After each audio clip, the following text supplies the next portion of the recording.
All sookie now. Hey, ladies and gentlemen, Saigon is here. That's right. Saigon. That's to the A. Saigon, the Godfather, man. The greatest story never told, Chapter 3. Yeah, third time's the charm, man. I mean, the first time was the charm. Let's talk about it. That was pretty good too. Yeah. Oh, that was awesome, man. Let's be honest, they've all been pretty good. Yeah, but you know what? It's not every day you're gonna get Just Blaze to do 11 songs on one album. He did 11 on this? No, on the first one. Yes, I was about to say. And everybody be like, the first one. I'd be like, well, go get Just and tell him. Give me 11. Go give him another $300,000 and tell him we need 11 tracks. He did well on that. He did awesome. Is he on this one? He's on there just doing the intro for me. No beats from him? No beats. Premier really was at the helm of this one. I finally got a chance to work with DJ Premier, which I've been wanting to do since I've been rapping. And me and him went and then got that old vintage Premier sound out of him. He did none. Did he do any other joints himself? Yeah, he did. He did One Foot in the Door with Big Daddy Kane, and he did Let's Get Smart. 3 joints from Primo. Yeah, no, and we did a remix to One Foot in the Door, so we did 4. Tell me how the Kane record came about. Man, Kane he kept tweeting that he was a fan of mine. You know, I used to just retweet, and then when I was putting the album together, I was like, I wonder if I haven't seen him out there. I was like, I wonder if Kane would get on this project.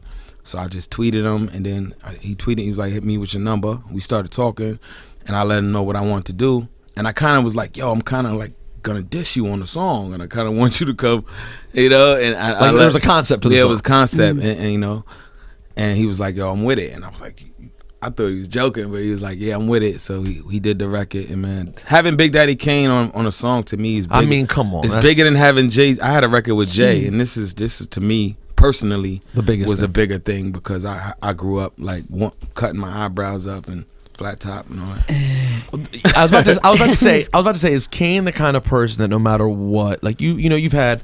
You're on a hit TV show. You've done a lot of things. Yeah. Do you geek out for something like that? I absolutely, man. Because without hip hop being the catalyst, I wouldn't have been able to do all of these things. So I'm a hip hopper to the core. I've been fortunate enough to keep my bank account full by doing television and things of that nature and take care of my children. But hip hop is where my heart is at.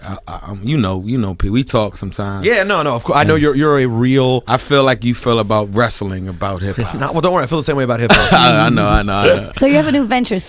What is it? Squid Ink Records. Squid Ink Records. Yep. So this is your own record label? So you're signed to yourself? Yeah. Okay. Yeah. I did a joint venture deal with a company called CPXI, and what it was, I got tired of knocking on record labels' doors for a budget, and because all they really do is fund the project. That's all they really do, labels. Right. And they outsource everything, and then charge you quadruple what they really spent. So what I did was, instead of just knocking on these doors, these label doors, I was like, let me go put together a business plan and try to, come up with my own capital and go to venture capitalists and say, you know what, this is why you should invest in Saigon because yada, yada, yada. And that's what I use, really. I kind of pimp Love and Hip Hop doing that because I knew if I was on TV actively while I was out here trying to get some capital, it was a better look while I'm actively on television. And do you think it made an impact? Oh, absolutely, because it was in the business plan, really big. Saigon from Entourage and Love and Hip Hop, right? So it makes it appear that you're the hottest thing since What other artists do you have on the label? Oh, nah, I'm the only one so far. Are you looking for some right now? Absolutely, 100%. That's why I see what y'all got cooking over here on late. Now I be listening every day. I know. I'm ready to call and be like, hey, yo, call and ask, man. Give me that guy's info. Some of them are indie and out there by themselves. Yeah, I love to work with new talent because, and that's why we have a website also called Hip Hop My Way. And the website is pretty much like an incubator for these artists because I still believe in artist development. These dudes don't want to develop an artist. They just want you to have a hit record and have views, and then they put you out and send you back to your mother's house. It's like I want these dudes to really understand. If you really want longevity, and you got to be a real artist. Authenticity resonates. People don't realize it, but I've been here for this long and be able to still come up here and do interviews because I always kept my music real. I always stuck to my guns. Yeah, that's very true. Musically, you have not lost the course. Exactly. I know you was mad at me when I was doing you was dissing me on the air.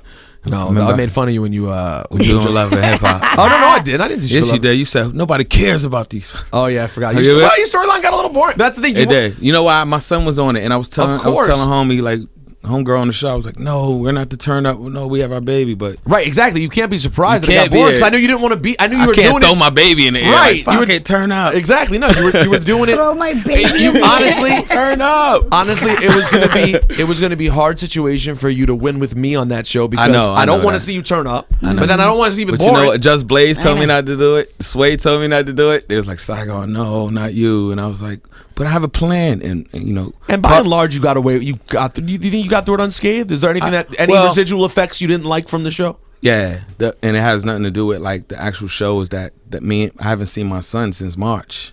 Wow. Because when I didn't want to do it again, it became.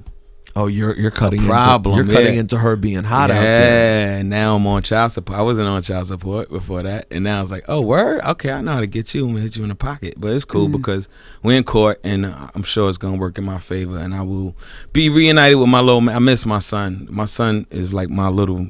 That's my heart. So you quit like mid-season? Yeah, I quit in the middle of the season. Wow. But I wrote it out because they were like, number one, Mona said something to me that was real. She was like, you don't want to burn a bridge with VH1 and Viacom while you're in this business, and if you quit right now, you're pretty much burning that bridge.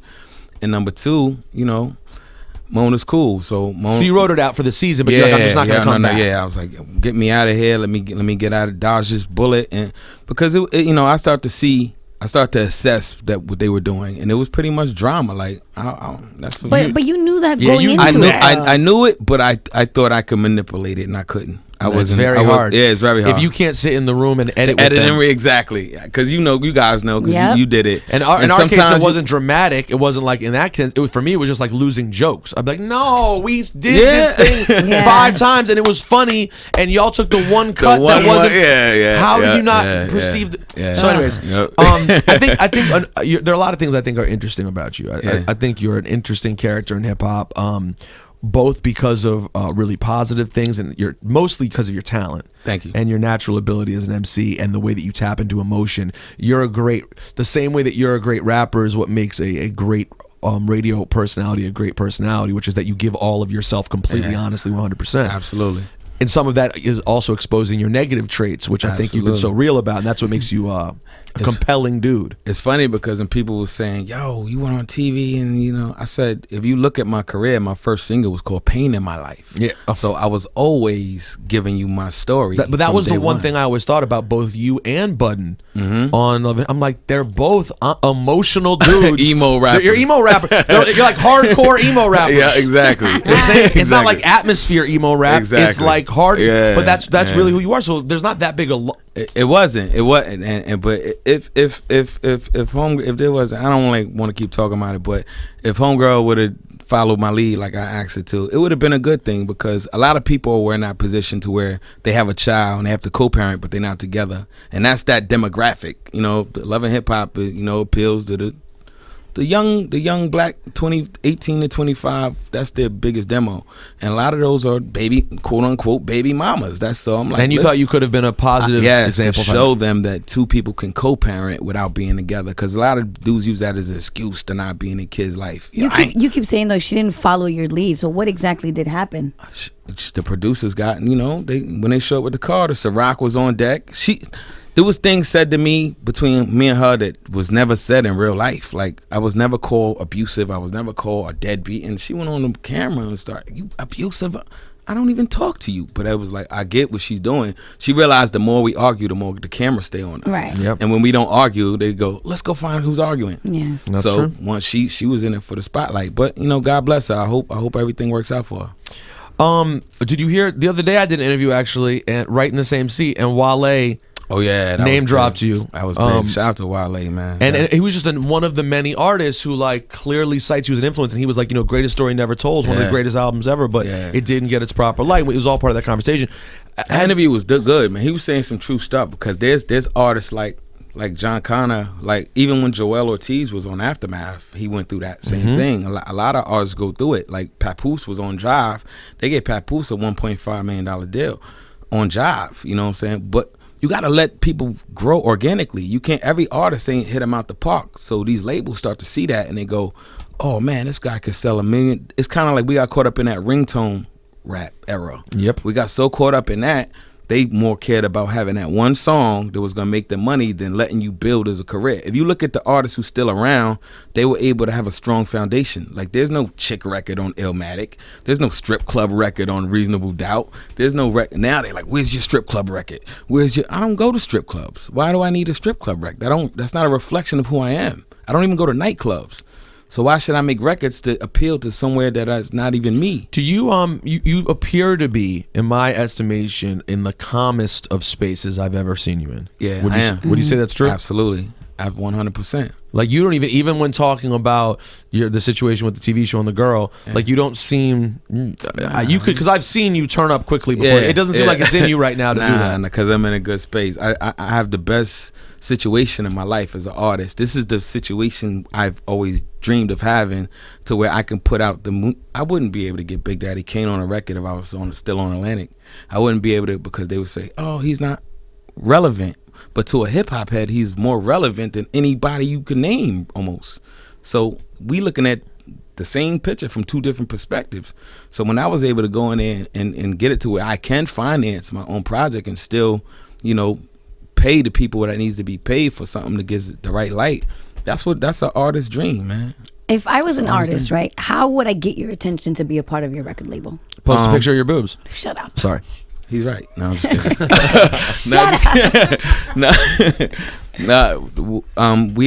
What you would do, you would send your SoundCloud link if you have it, any YouTube videos you got, a little short bio to contact@hiphopmyway.com, and it would come to me. I get demos all day. We probably build your profile on Hip Hop My Way and let you build your fan base. And and what about, can people sign up on Hip Hop My Way on their own? Oh, not yet.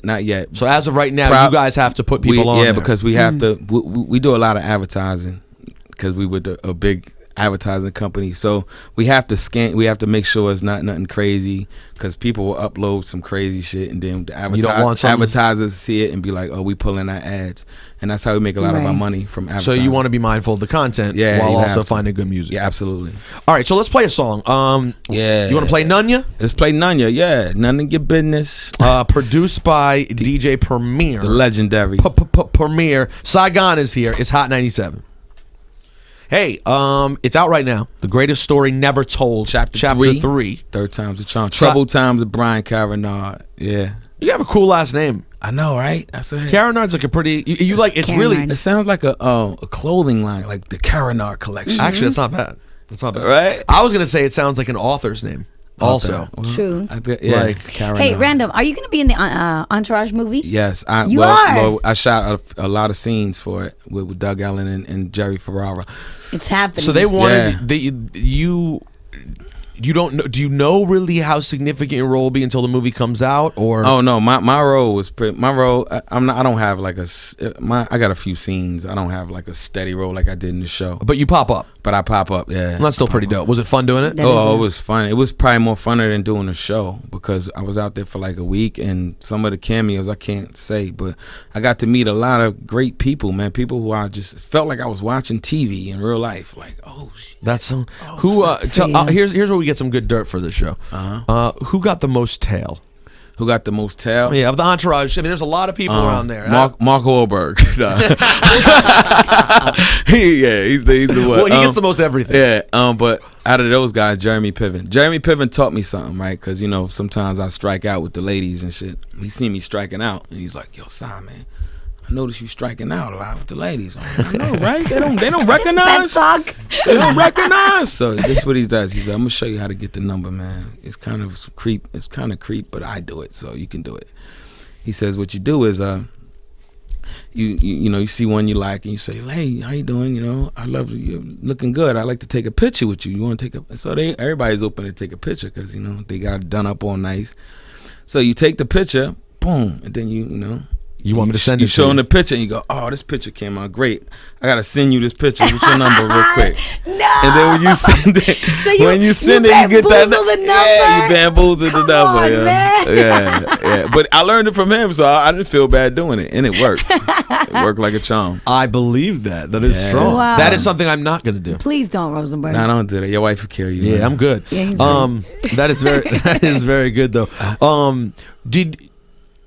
Did you recover, you think, from mentally how long did it take you to recover from the fact that the way things played out originally with the Come On Baby remix, because that was supposed to be the moment? I'm still not over that. I'm not gonna lie. That's honest. I'm still not over that, man, because that was the moment, and I blame you still. I know. But you know what? I got over it. He wasn't even hesitating. Yeah. Did I blame you? Yeah, I blame this guy for years. I'm like, you ruined my life, Peter Rosenberg. I didn't take your fist and connect it to Prodigy's face. No, but you told me to perform. I said, this is not the book. No, you didn't. That was the part. You thought that part. You should have been. I was. Here's the problem. It was a perfect you didn't know storm. I had beat. I didn't what tell exactly you. happened? So for people who don't know, because time has passed, are you and Prodigy good at this point or no? I don't know, man. Sometimes we are. Then he does an interview and then writes a book and does an autobiography, diary, writes in his diary. Well, I love both you guys. But so basically, make a long story short, I was having a birthday party at SOB's for Who's Next. Rest in peace, Chris Nadler. We put it together. Mobb Deep was performing. And I was new and excited. And Saigon and I had just made amends, I think, from some other issue we had. Yeah. And so I'm like, oh, well, now Saigon's my friend.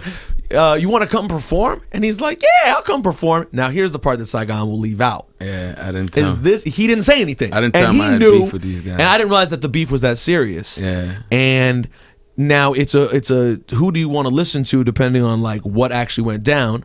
But it did feel like Mob was sort of moving on Saigon while he was on stage. Oh, did they move on me? Yeah, and they were moving on him. Yeah, they set that up lovely. No, they did. And Classic Mob. If you listen to Mobb Deep, if you listen to Mobb Deep, they came from both sides of the stage. I was while you were performing, I was up there with one other person, rocking my song. Cause he's like, yo, your song. It was hot. The song was hot. You gotta, he was like, you gotta go out there and perform. And I'm like, you know what? First, I'm like, no, this is not the place.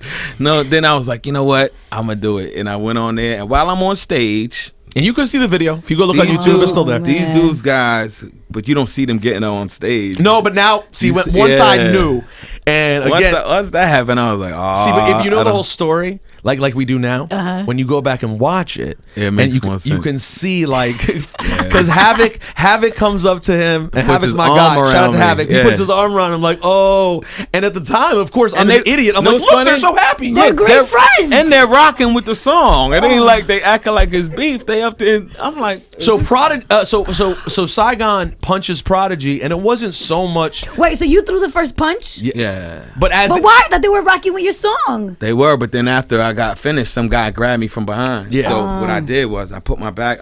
I grew up in jail. I know how not to get jumped back. Exactly. Find a wall, then put your back against the wall. That way nobody can get you from behind. They got to come from in front of you. And it just so happened Prodigy felt like he needed to be the one in target range. So it wasn't even about him wanting to hurt Prodigy. Yeah, but then he ran. He used it as a way to get out. It was self-preservation. Hold on. I didn't run right away. This is what I hate. People act like I go poof and ran. I hit him, and then my man, everybody started chasing my friend because they thought he hit him. So there's 20 guys chasing my friend. You know what I'm saying? So then I seen a way to get out of there safe. Then I was like, yeah, my man Chris was like, we out, bro, because they started regrouping. Once they realized I was still on stage, they started throwing bottles. Guess who else ran out? Who? You? Of course. Yeah, Rosenberg ran faster than me. Yeah, Rosenberg was gone. Anyways, it was a long time ago. Yeah, I hate that it happened though, because again, everything happens for a reason. And I'm a Mobb Deep fan. Don't get it twisted. Like I grew, and all this happened. Free True Life. True Life would be home soon. All this started because of I was just guilty by association. You know that's a classic old school hip hop. Yeah, the good old days. Well, the bad old days. But I'm bummed out that happened. But it's honest that you said you didn't recover from that moment. You know? Yeah. Because I had Jay-Z on a hot record and a verse that people still never really. I might put that back out. I know, right? Just remind the people. Remind them, right? Have you ever see Hov since then? Yeah, I seen Hov. I bumped into Hov in Norway like a year and a half ago. Was he cool? Super cool, man. That guy's my you know what I love about Jay-Z knows how to turn right back into Jay-Z from Marcy in a blink. He really does. Like you would think like, yo, you're Hov, and he's like, because you know what he says to me? Can you believe we're out here in Norway? I'm like, can you believe you're you? What are you talking about? Can you believe you're you? And meanwhile, you're like, I can believe that you're here. I can't believe I'm here. Like, of course, I'd believe if you were on the fucking moon. Exactly. Like, you could be there's anywhere. nothing. If you pull up your skin and was an alien, you're like, there. Now it makes sense. Is he? I love Jay. Where does he rank among the greats for you? Oh, top 3. You gotta put him in top 3. Who else is up there? You know who else is up there? Nas, and people get mad when I say this, but my third one always changes a lot because I like to just say longevity means a lot to me. If you could be hot for a long time, that says a lot. So you got to put Nas in it. These dudes who get 20-year runs and still be at the top of their game. I mean, and you got to put Busta Rhymes in there. You got to kind of put Busta in there. So people get mad at you for that one? Yeah, they be like Busta. Well, they don't think he has enough albums or something? He does, but he has a lot of albums. He got a lot of albums, and right now, come on, look at me now. No. He's on Chris Brown singles. Like he was still able to make a song hot. Yeah, come on. And this, what I really this want is the same is, guy from PTA. Like, right. Busta, come on. That's 3 different eras. That's 3 different eras. I really want Busta is sitting on an album of incredible material that I want him to put out. I want the album to come out. He got to put, in this day and age, you got to just put it out there. That's the thing that I think. Yeah. I think it gets over. I think that what problem is Busta's a machine, right? There are other people who work with Busta, and everyone has a plan. But like in my mind, I'm like, if Busta was to literally go on iTunes himself and just be like, here's this amazing body of work, I think it would turn into what it's going to turn into. But I think people think about it so much. But I'm excited. I still want to get excited to hear his music. These dudes got to do what I did, man. Go out there, stop running to these labels for money. Either invest in yourself or go find the real money guys, the venture capitalists who that's what they do. They invest in you and figure out that way you can do it your own way, right? And reach your fans. And reach your fans, and that's the best way to do it because labels have become like assembly lines. That's why they playing musical chairs now. They don't know what to do anymore because their typical protocol of doing things is not really working no more. When you look at the album sales, when 10 years ago, if you did 100,000 in the first week, you was a brick. If you do that now, you're number 1 on the charts. It's crazy. Yeah, it's just crazy. Hey, the greatest story never told 3. Go get that. iTunes, Best Buy, FYE, Amazon, everywhere. And it's Hip Hop My Way, right? Steal it from hiphopmyway.com. Hiphopmyway.com. Squid Ink, we about to come. And shout out to Yvette Davila. Shout out to Yvette. Davila. Oh, Davila. That's fancy. And shout out to Busta Bus. I need some of that music. Shout out to Busta Bus. Yo, Saigon, pleasure, bro. Thank you, P. You already know. Love you, my brother.